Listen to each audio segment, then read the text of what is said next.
John? Po, Ginamit mo ba yung face care ko? alin dun? Yung maliit ba na buti doon na kulay blue? Yung shampoo? Ay, ginoo ko. Hindi shampoo yun. Akala mo sa ulo mo, John, bilat? Sumasakit ang ulo ko sa'yo, John. Swerte talaga yung mapapangasawa ko.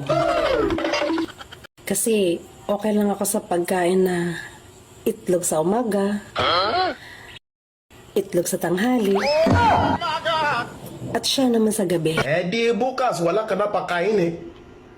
Itlog sa umaga, itlog sa hapon. Grabe naman yan. Baka nakalimutan mo. Dalawa lang yung itlog namin. Bukas, mamatay ka na sa gutom.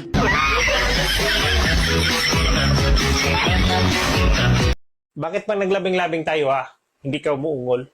Eh, bakit mo naman ako paungulin? Eh, kiliti yung nararamdaman ko eh. Kasi yung mga kakilala ko, ang asawa nila, ang lalakas daw umungol. Ikaw, imbis na uungol, tumatawa ka. Huwag mo ikumpara ang sarili mo sa kanila. Eh, bakit naman? Malalaki yung sa kanila eh. Pangkiliti lang yung sa'yo.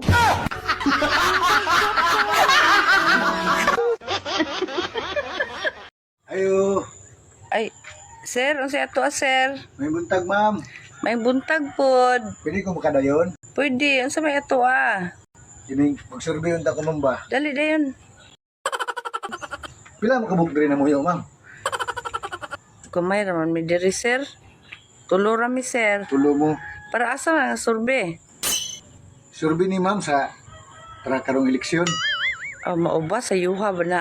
O, usay mong kuan ma'am? Gusto nimo bugas o kwarta? Porta lang siguro sir. Mayo, butang na ko di kwarta mo Ya, mauro to ma'am. Salamat. Kanong nakuan man na sir?